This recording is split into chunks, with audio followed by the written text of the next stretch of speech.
Public service announcement. If you are a driving citizen of Minnesota, hide your women and hide your children because LaMelo Ball and his driving are coming to Minnesota in a blockbuster trade, our second blockbuster trade of this week, as LaMelo Ball was traded from the Charlotte Hornets to the Minnesota Timberwolves in a trade that I absolutely hate for the Minnesota Timberwolves, and we will get into depth as to why that is here in a second. Before we do, make sure you take a second to subscribe to the channel. We're over 1,400 subscribers and headed for 1,500. It would be much appreciated. But so LaMelo Ball and Josh Green were traded from the Charlotte Hornets for Naz Reid, a 2033 first-round pick, 3 first-round pick swaps, and then 3 second-round picks. Now, from Charlotte's perspective, part of the reason they did this is because LaMelo Ball has 3 years left on his contract at $130 million.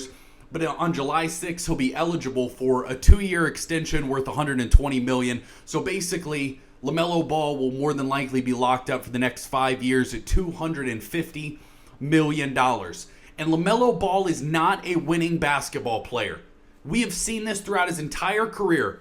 From his play-in experience, he's never made the actual playoffs, but in his play-in games, he has played 4 of them, and his team has gotten waxed 3 times. He is not durable, he is not reliable, and he is not a serious basketball player. He does not take his craft serious. He does not try on the defensive end of the court. His shot selection is awful, and that's why his play-in percentages are so poor.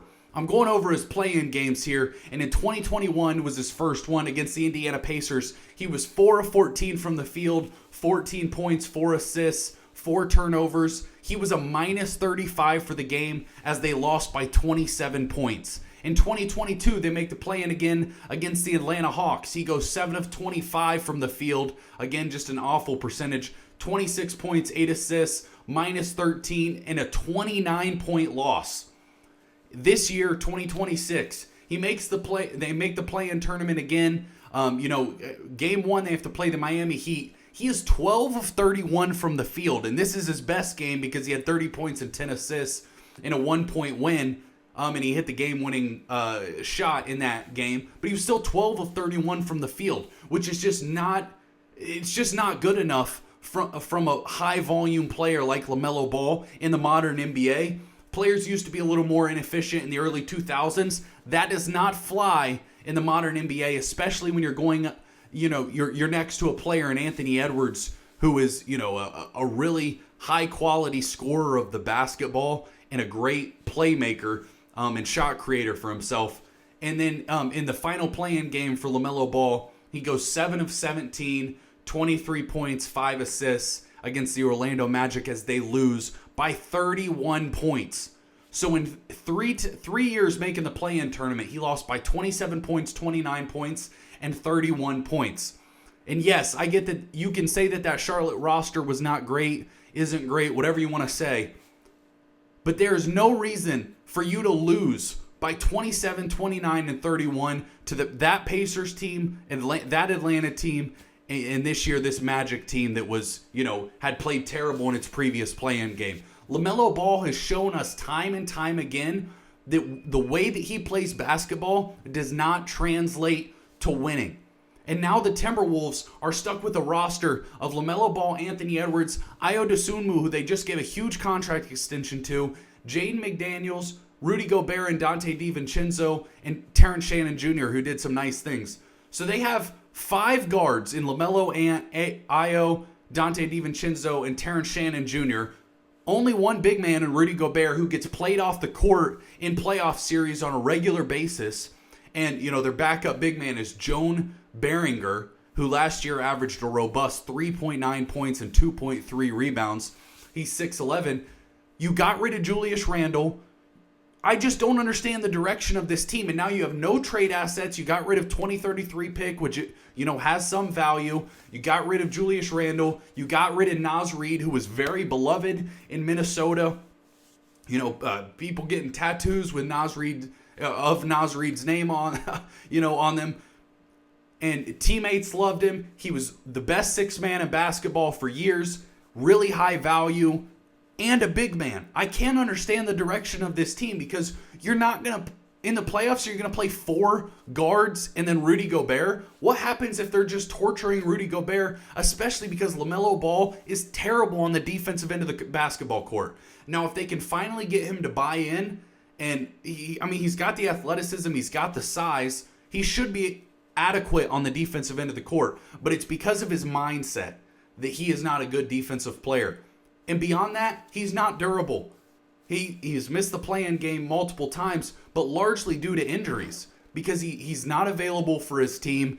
And again, there's so many flaws in this basketball player that, inefficient, bad defender, kind of, what do you want to say? Hot dogs it a lot of the time and just doesn't seem to be the most competitive player we've seen. Not a guy that I want on my basketball team. From the perspective of the Charlotte Hornets, you got to feel great about the fact that you were able to get out of the LaMelo Ball business. You are now building your team around Knipple, Brandon Miller, Diabetes, Naz Reid, and Kobe White. They extended today, 3 years, $74 million. So you now have a nice core. You created a huge trade exception. You have cap space. You have a ton of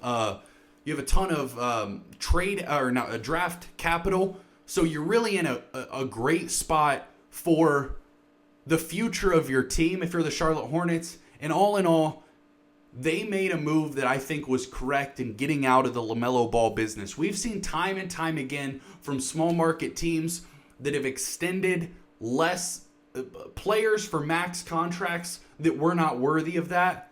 Teams like the Washington Wizards, when they extended Bradley Beal and really handicapped themselves for years, making it difficult to build the rest of their roster because he wasn't performing as a max level player should, and put them in a tough spot. So the Charlotte Hornets, you're getting out of the LaMelo Ball business. You're gathering a bunch of draft capital. You'll have cap space. You have good young players that you can build your team around, and you want to build a culture in Charlotte. And I think that's the biggest thing that's been missing for so long, a culture of winning, expecting to win, and a team that, is not just going to make the play-in tournament. This has been a bad franchise for a very long time.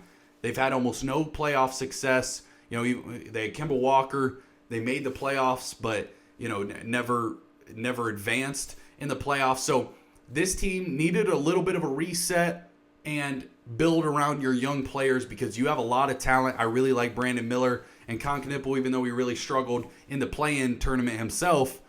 He did some really nice things last season. So all in all, I don't know what the Timberwolves are doing. I think they're putting themselves in a terrible spot. They're going to be handcuffed to that contract for years to come. For the next 5 seasons, they will have LaMelo Ball on their team. I think that'll be hard to trade. They traded a ton of assets for Rudy Gobert, and now your only valuable assets are Anthony Edwards and Jaden McDaniels. And if you get to the point where you have to trade Anthony Edwards, then clearly everything has failed in the first place. And we've seen this team not do a great job of team building in the past with Kevin Garnett.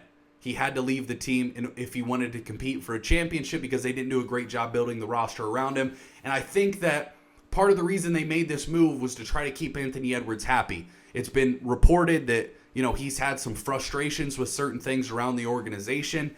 And so they bring in LaMelo Ball. And we've seen this from organizations before. When Giannis Antetokounmpo, it started to be rumblings that he was getting unhappy in Milwaukee, they made a blockbuster trade for Damian Lillard and brought him in, and that did not work out. And we see where the Milwaukee Bucks are today, in absolute rebuild mode.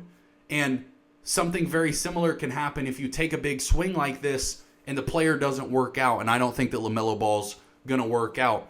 That is all we got for you today. If you disagree with me, would love to hear your reasoning. Appreciate y'all watching. Don't forget to subscribe. Cyborg out.